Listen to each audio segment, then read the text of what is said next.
I'm happy to be here with you for this state of the city, for a very busy day for many of you, but it's a privilege for me to be here It's a with all of you. great privilege to be here, and I want to thank the Chamber of Commerce for taking part in this, as well as the Moncton Western Riverview Rotary Club, of which I've been a proud member for more than 20 years. And it's now, for those of you who are not Rotarians, you need to understand that at Rotary they keep track of your attendance. And although my attendance was pretty good before I became mayor, I think I've missed more meetings than I've made since I became mayor. So I'm very hopeful that you will count this as a makeup for me, please. And first of all, of course, I'd like to acknowledge that my wife, Kathy, is here. I have this funny thing, whenever I speak about my family, even if it's a good thing, I get wound up when I'm speaking. So anyway, my wife Kathy here, who's my greatest supporter, is here with me, and she's been very supportive, particularly leading up to this, because I was a bit nervous about it. You know, you still get a little bit nervous, and last night she took me aside and said, you know, big day tomorrow, we should get to bed early, and I said, okay, and so, and then this morning she came and got me 5 o'clock in the morning and woke me up, and I said, Kathy, I'm not giving a speech till noontime. She said, speech? What speech? The royal wedding's on this morning. Yeah. So I want to thank Kathy and all of you for staying awake here today. I hope you'll be able to stay awake through the whole thing. There is an election underway, I'm told. In fact, I think I see at least one candidate here today. So I want to tell you, don't panic, don't worry. I'm not running for anything. I won't be making any promises here today, and I won't be asking for your vote today. But I will ask you to continue with your commitment to our community, such a wonderful community as Moncton. And yes, I do want your vote next year. I do want to thank, however, and congratulate the people who are running for office in this election, particularly for the City of Moncton. I know from experience that it's a very demanding upon your time and your energy, and it takes a tremendous commitment, and it takes courage to hold yourself out for election. And I want to thank Bob Gauguin, who's here, and the other candidates for their commitment to our community. Thank you very much for that. If there's any candidates here, they owe me one for that. And also, you know, I want to say that I think that it's really important for anyone who holds office to keep engaged with their community. And so that's why after the election has died down and people have cooled down and will hopefully greet me kindly. I intend to do some door-to-door later on this month and start to get out around and meet people in their homes and hear what they have to say, because I think that it's important that we stay connected and have that opportunity. So I'll be starting that later in the month once people have gotten over this election. It's hard to believe that City Council has already gone through 3 years of its mandate and just has 1 year left. Now, you may recall that a couple of years ago, Moncton was found to be one of the top 7 intelligent communities in the entire world. But what you may not know, which has been quite confidential, and so I'll ask you to keep it that way, is that as part of the evaluation process, the ICF came to Moncton to test our council and to test the intelligence of our council. And so they came and met with our council, and I'm very pleased to tell you that we were found to have one of the top 7 intelligent city councils in the entire world. Isn't that something? And I sincerely do appreciate that members of our council are here today, and I want you to know that we have a very hard-working council, and I would appreciate if you would thank them for their commitment to the city, because these folks work long, hard hours and are tremendously committed to our community. Thank you very much for that.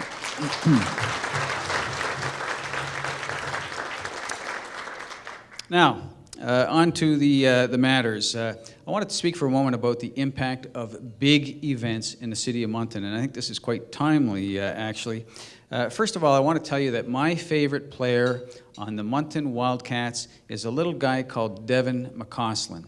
Now, it's really a disservice to him to call him a little guy. He's assistant captain of the team. He stands about 5'6", maybe in his skates. But this guy, he towers above bigger players in grit and determination and regularly outperforms players that are bigger and possibly more talented than he is. Devin McCausland exemplifies the Moncton spirit as far as I'm concerned. He exemplifies our can-do attitude, the little city that could. Moncton regularly outperforms larger cities and can host world-class events like nobody's business. Nobody does it better than Moncton. The Rolling Stones put their biggest North American concert event on in the smallest city that hosted them, Moncton, as did the Eagles, as did AC/DC. And this summer, Moncton will host the world finale for an obscure little-known Irish band by the name of U2. And we expect that it will be their biggest tour date in North America, right here in the smallest city to host them, Moncton. When we receive the NFL and the Arc goes as our local team for 1 week, we were transformed in a For the week that we city had the CFL neighboring here, Toronto. Toronto was a suburb of Moncton. Moncton was by far the smallest city in the world to ever host the IAAF World Track and Field Championships, the largest sporting event held in Atlantic Canada ever. We hosted 1,500 athletes from 170 countries, and we did so in world-class fashion, supported by an army of 2,000-plus volunteers, led by our chair, Larry Nelson, and our vice chair, Bill Whalen.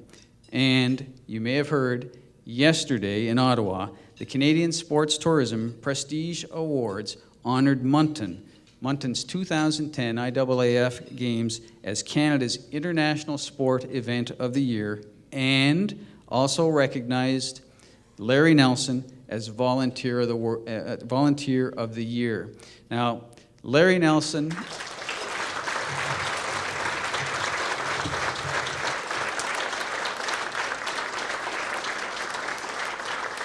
The award is on the table here. Larry Nelson and Vice Chair Bill Whalen are both here, and I'd ask both of them to stand up so they can be recognized. Bill, Larry.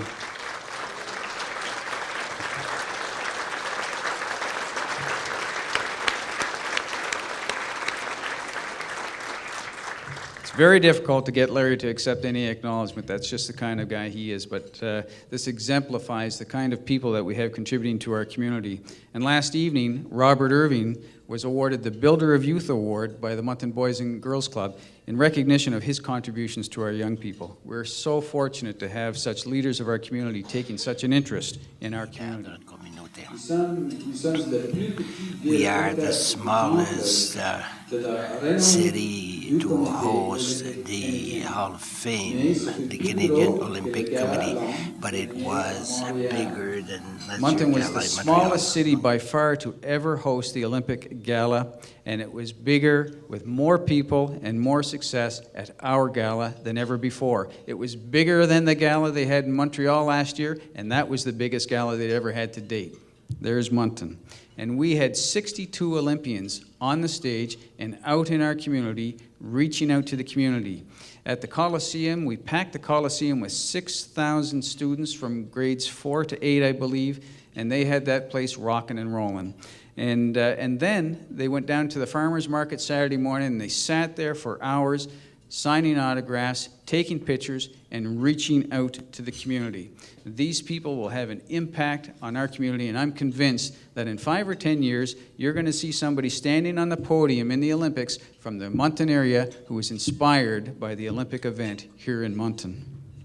So what do these events mean to Moncton besides all of that? Well, of course, they contribute to our quality of life, to the vibrancy of our community, and they contribute in a big way to our economy and our prosperity.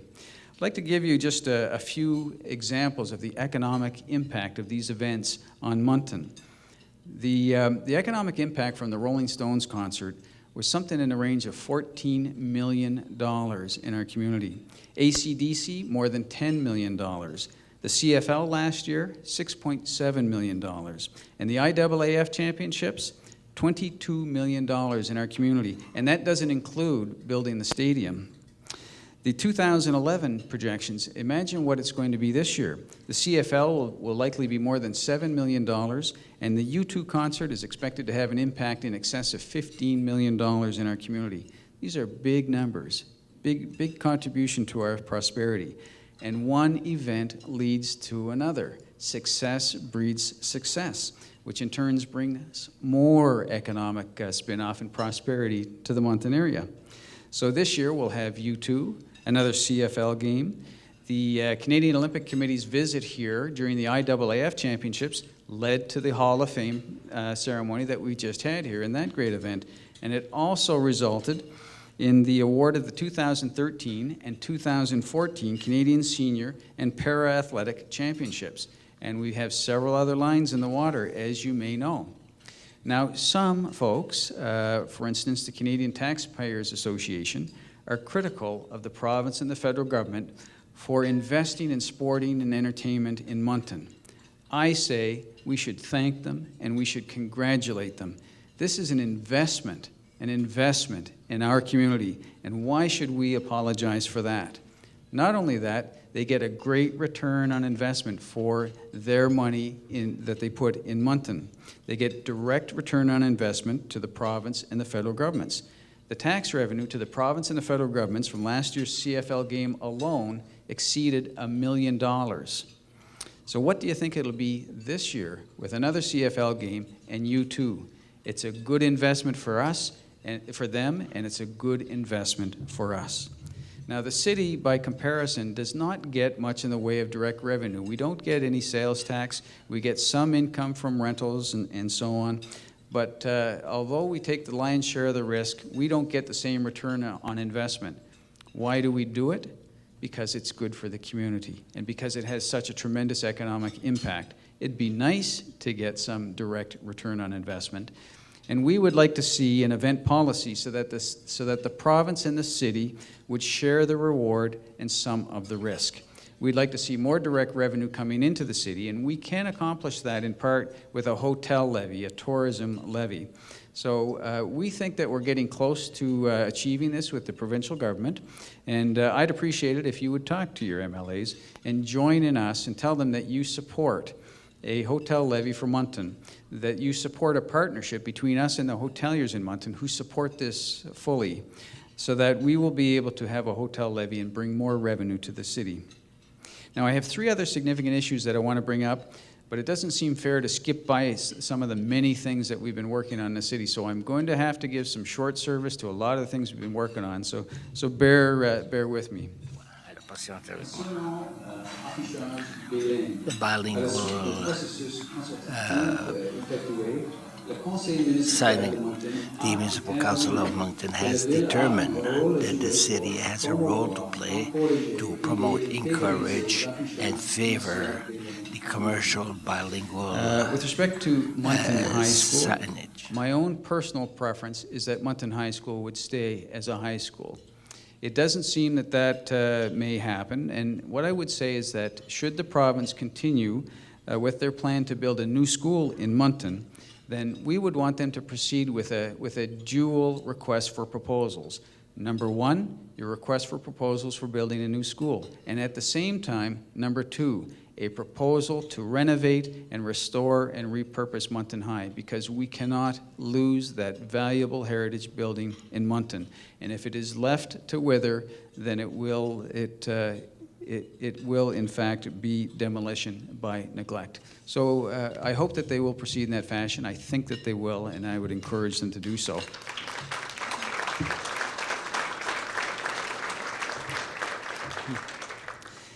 Concernant Kodiak Transit, le budget Concerning Kodiak Transit, the budget is approved to open the Dillon report. This should bring about important changes and positive And with changes respect this to year. active transportation, the largest project that we worked on in 2010 was continued work on what's known as the Northwest Trail. Now this trail, it may surprise you, it starts in the northwest corner of the city all the way up near Magnetic Hill, winds its way all the way through the city, down through Bicentennial Park, Von Harvey Boulevard, and continues down to the Riverfront Trail. Now did you know that we had a trail going all that distance through the city? A lot of people don't, but we're working hard on this, and we're going to see continued progress on this in the year to come. And with respect to seniors and youth, we have both a Seniors Advisory Committee and a Youth Advisory Committee, and I'm very pleased to see so many members of our Seniors Advisory Committee are here today at the table right back here, and I want to thank you for being here, and thank you for your continued help and contribution on behalf of seniors in the City of Moncton. We continue to work together closely, and we've made some great progress. We have hired a seniors programming facilitator for the city, and we are looking at whether we can repurpose the Lions Center back to a senior center. And hopefully we're going to make some progress on that and get where we need to be in the very near future. And in terms of our youth committee, we have provided youth facilities downtown as requested by our youth committee. We involved them in the decision of where we would go and how it would work, and they agreed that agreed with our choice of a location inside the new Peace Center, actually in the old church part of it. And they've held a number of events there, and it's working tremendously, and I really enjoy working with our youth committee. I'll tell you, they really keep us on our toes. In terms of our cultural plan, we were very excited as a council to adopt our first cultural plan this past October, and we've appointed a new board from leading members of the artistic and cultural community to help advise council. Watch for news on that very shortly. Concernant immigration, as for immigration, we want to establish partnership with all the interested parties to come to a new model for immigration, and we are working to put together a plan that will be presented to the council very shortly. Now, on to the big issues. Policing, first of all. Yeah, there we go. There I am. Moncton City Council decided that it would stay with the Kodiak Regional Policing option, provided we got a better and fairer cost-sharing formula with Riverview and Dieppe. Number two, we got the benefit of the 10% rebate with respect to RCMP that everybody else in the country gets except for us in Sackville, and that we improved the governance model. Well, since then, we've had some success. We have hammered out a new cost-sharing formula with Riverview and Dieppe that will see $1.2 million in savings to the city of Moncton.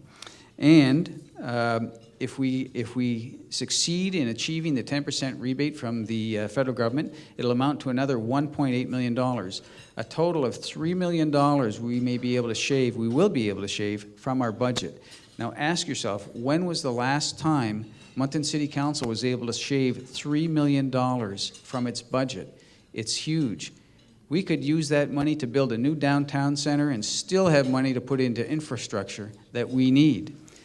People of Moncton, Riverview, and Dieppe deserve an answer, and that answer must be clear and positive. Recently, I wrote to all of the candidates in the election in Greater Moncton, requesting, well, maybe demanding a little, an answer on behalf of themselves and their party. And I'm pleased to say that all candidates agreed that it was, and this is, quote, their words, a no-brainer. Shana Gangi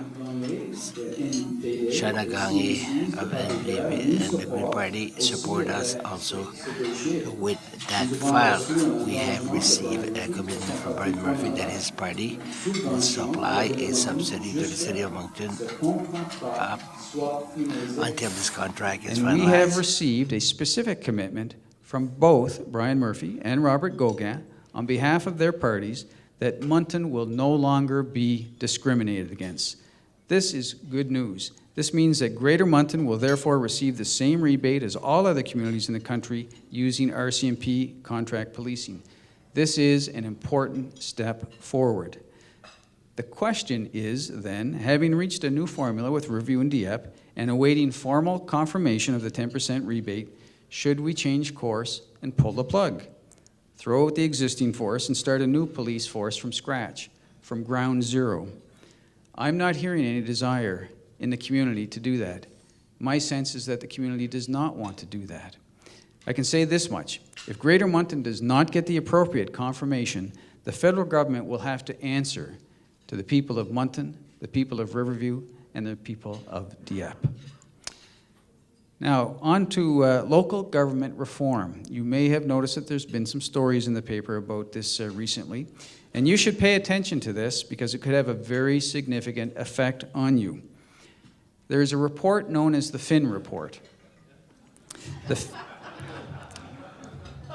The Finn Report, wait for it, the Finn Report proposed restructuring of municipal and local governments throughout the province. We've had ongoing discussions with the province, but there's no specific proposal on the table, so we don't really know, is it going to be Finn? Is it not going to be Finn? Is it going to be part Finn? It's kind of like watching the movie Jaws.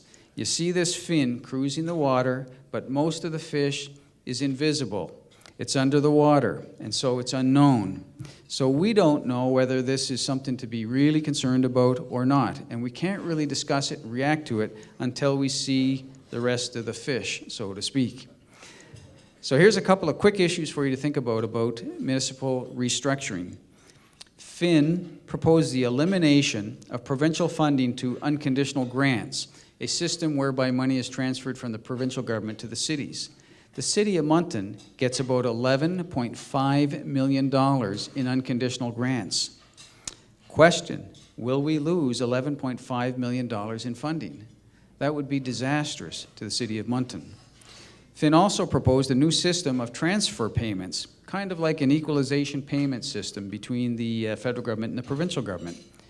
Well, Moncton is perceived as a prosperous city, and rightly so.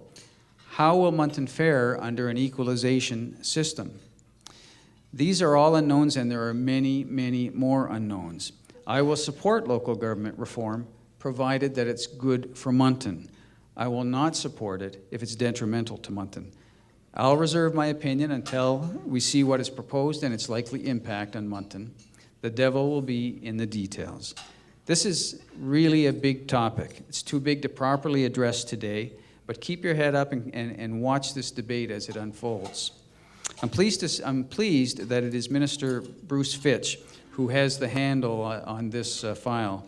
Bruce is a former local mayor and a really good guy. Bruce and I actually used to beat each other up on a regular basis years ago when we were in Taekwondo together. I'm not expecting that a rematch is going to be necessary for local government reform. I hope not. He's a tough guy. Finally, a new downtown center. I'd like to talk about the downtown in general and all of the things that we could do to reinvigorate the downtown, but because of time, I'm just going to talk about the downtown center. And as you know, this is pursuing a new multipurpose sport and entertainment center has been one of my key priorities. And seeing the downtown center come to fruition has been an exercise in patience. It's been slow going, I know. But just remember, it was the turtle that won the race, not the hare. So let me reiterate why this project is so important to us. Moncton used to be known as the city with a heart, and the downtown is the heart of our community. But its pulse is maybe not as strong as it could be. We could do better, we could improve on it. First and foremost, a new downtown center will make downtown more prosperous, more dynamic, and more vibrant. A downtown center will be a catalyst for economic development in our downtown. That's why it's so important. We must continually renew and reinvigorate our downtown. Another reason is that the Coliseum is 40 years old, and it's past its best before date. The Coliseum has been a willing soldier for us over the years. but now it has serious deficiencies and is an impediment to attracting events. We've lost out on significant acts for Moncton, like Cirque du Soleil, Martina McBride, Stars on Ice, and Brad Paisley actually pulled out. It's too expensive to restore and renovate the Coliseum to the standards that we would need. We will continue to lose events and lose ground unless we do something. Moreover, it does absolutely nothing for our downtown in terms of incremental development. The downtown center must and will be much more than just a rink, however. Nous avons besoin We need to aim on the community, development of community and interested parties to identify other opportunities that can be part of this project or that can begin because of We this need project. to be able to leverage the development community to turn, and other stakeholders to identify other opportunities that could be part of this downtown center. Our options are wide open, really, and could include retail, restaurants, artistic, cultural, and heritage elements, seniors and active living functions, community meeting space, perhaps the Wall of Fame, public art. These are all options for us. I want the new center to be a focal point, not just for our downtown, but for our region. Moreover, people will come downtown more often. This will create opportunities. I look forward to engaging our community in the near future on this very important project. We've had a lot of progress, but it's been slow going, and I just want to fill you in a little bit on what we've done. Last year around this time, the Downtown Center Task Force, co-chaired by Councillor Brian Hicks and Jim Lockyer, presented their final report to Council. The report identified 3 important conditions, deal breakers. Number 1, the presentation of an acceptable business plan. Number 2, suitable funding from the federal and provincial governments, hopefully 1/3, 1/3, 1/3. And thirdly, a fair and equitable major tenant agreement. Well, we've made progress addressing those issues. We have finalized an MOU with the Moncton Wildcats on an agreement for the new facility. This will be the basis for a business plan which is coming along very well. We'd hope for a 1/3, 1/3, 1/3 share on costs, but the only available federal funding program, P3 Canada, is 25% of the total costs. So we have to work on a way to make up that difference. One advantage of the P3 program, however, is that it will be, if there are any other cost increases, that'll be on the builder's shoulders, not ours. So we transfer the risk of that to the builder. We've had successful and fruitful discussions with Downtown Moncton and the Hotel Association, which will help offset some of the costs. Downtown Moncton has committed to providing $2.5 million over 10 years to support this project. The local Hotel Association has committed to providing $7 million over the next over 10 years under a hotel levy, which we feel we are very close to getting. These commitments are unprecedented and really show the support of our local community for this project and the importance of it to our downtown. I applaud these groups for their vision, their determination, and their commitment to the future of our downtown. Now, some will argue that we should not increase our debt to do this, and I'm sympathetic to that point, but this project will not be done without borrowing money and incurring debt, much like a mortgage for a new home. I ask you, how many of you bought a home without borrowing for a mortgage? Any past and future major project requires capital investments and loans. Take the Coliseum, the new City Hall, the new water plant, the Capitol Theatre, the Farmers Market. How many of these projects were done without borrowing any money? How many of them would have been done had not Council of the Day had the vision and the determination to see these projects come through for Moncton? Some may suggest that the time is not right and that we have a significant infrastructure deficit and that this is a want and not a need. To that I say that a prosperous downtown is not a want, but a need. We do need to address our infrastructure deficit, and in fact, we are doing just that. Every city, town, and village in Canada is dealing with the same issue, and we are putting more money into roads and fundamental infrastructure. However, infrastructure needs and a new downtown center are not mutually exclusive rooms. Commitment to one does not mean that you can't do the other. Ask yourself this: what is the cost of not doing anything? This will be an investment for our downtown and in the future of Moncton. Moncton did not become a world leader by sitting back. It did so by forging ahead with vision and with energy. I remain convinced that the development is a key element and a critical element for the future of our downtown and for the prosperity of Moncton. I know that our City Council is treating this project with the importance that it deserves. And ultimately, it is our council that will decide whether this project goes ahead or not. And so, to wrap up, Moncton is a great place to live. Moncton is a tremendous community. It's excelled and it shines on the world stage like no other city in this country that is this size, I can tell you. And there's more to come. Cette semaine, this week, we have the pleasure of receiving the great lady of Canadian literature, Margaret Atwood, at the Fry Festival. I met Margaret Atwood just before I came here, and I must say she is a very engaging and funny person.